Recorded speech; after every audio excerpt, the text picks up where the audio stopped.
What's up, everyone? So I am 15 weeks into my Fit2Fat2Forty journey. Actually, scratch that. 14 weeks, technically, because of the way I count. I started at week 1 on day 0, right? So 14 weeks in, which means I have about a little over three weeks left to go before my journey ends.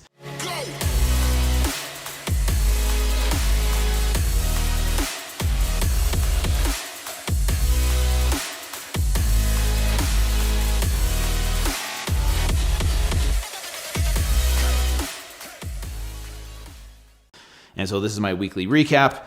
As you guys can imagine, you've probably already seen my breakup video between Julie and I. And if not, we'll put a link down below if you haven't seen that video. But I would highly recommend going to watch that first if you haven't watched that. If you're just hearing this now that we've broken up, you definitely have to go back and watch that video because, yes, we've broken up. This was kind of the first week, not the first week by myself, but yeah, it kind of was the first week by myself since Hawaii. I didn't have my girls this week, and it was freaking hard. It was really, really hard. It was a lot of lonely nights, lonely days, feeling sad, feeling the pain of the breakup, feeling heartbroken, unsure of like my decision. Did I make the right decision? You know, there's all this confusion. I think when people go through breakups, like, okay, is this the right thing? Am I doing the right thing? Like, what is the right path? Like, there is a lot of confusion that I feel like I'm going through is like, you know, did I do the right thing? And I feel like I'm just going through that phase of like trying to make sure that I'm going down a path that is going to be the right thing for me in the end. And that's the thing I've noticed is like when I got divorced, I'm trying to remember back, like I never felt 100% sure, like absolutely this is the right path. I kind of just went off my gut. Like, I think this is what I'm supposed to do. That's the thing. I feel like in life, there's very few moments where we are 100% sure about some things, especially if we're honest to ourselves. And so, yeah, this week was very, very lonely, which kind of goes perfectly with my journey of what I'm doing because I can drink all the alcohol I want to drink. I can eat all the ice cream and junk food I want because I'm doing it anyways. But I do notice in the beginning of my journey, I was kind of doing that to force myself to eat it. Now I'm doing it because it temporarily makes me feel good. Like last night I did a Facebook Live where I was eating Ben & Jerry's ice cream and sipping on some cranberry vodka.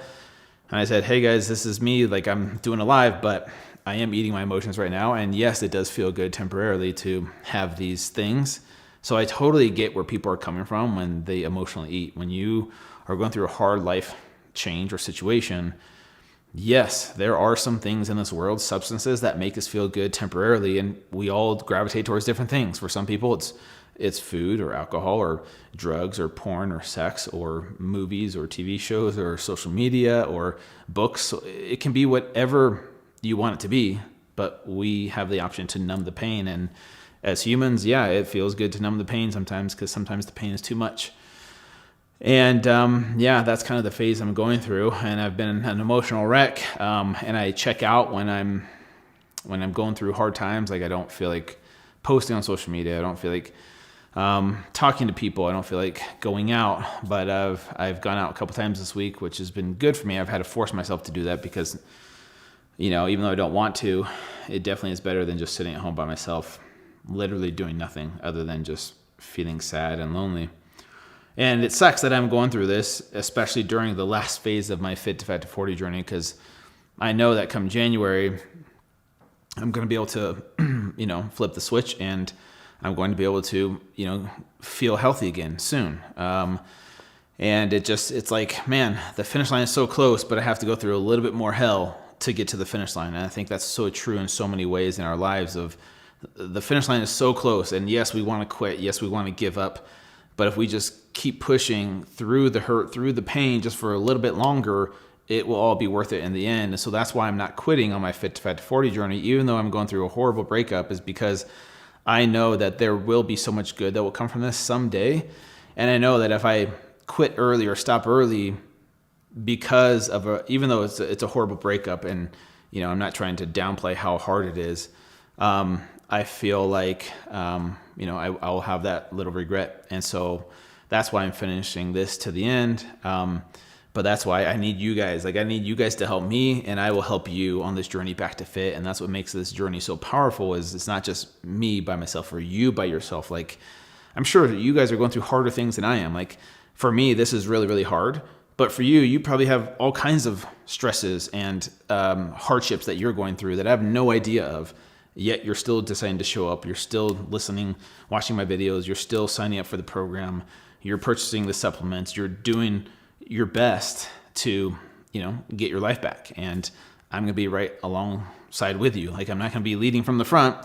I'll be leading from the back most of the time. You guys will actually probably run circles around me come January because I'm so out of shape. My hope is that you guys will at least have a head start come January. But this week was a really emotional week for me. I've literally, cried almost every single day.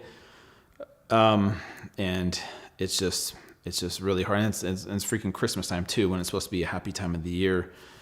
And it just sucks. It really does suck. And one last thing that I'll say about that is I feel like sometimes we try and rush through the pain. Like, we try and just fast forward through the pain to get back to feeling happy again.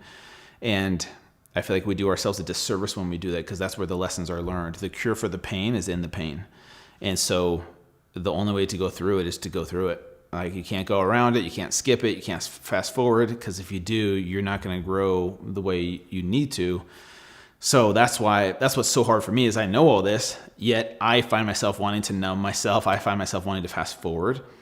And it's really hard, because the pain is painful, and we turn away from pain. We run away from it. We don't like it. But sometimes it just needs to suck. Sometimes it needs to be painful, and we just need to sit in that and feel that, because pain is one of the greatest teachers. And it just sucks when you're the one going through it. Like, one day I'll be healed from this, and I'll be able to preach about it from a place of healing and love again. But for right now, it's hard to preach it when you're going through it, because it sucks really bad. And so I just want to let you guys know that goes for all of us. We all experience these things. So I'm grateful for technology that connects us, and I know things will get better eventually, but for right now they suck, but they will get better. I promise you. Nothing lasts forever. Good times don't last forever, and bad times don't last forever. I promise you. So looking forward to finishing this journey, to be honest with you.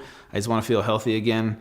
And so thank you guys for tuning in each and every week. I'll be back next week with another recap, and hopefully these next few weeks get easier for me, and hopefully they get easier for you. So thanks so much, and we'll see you guys next time.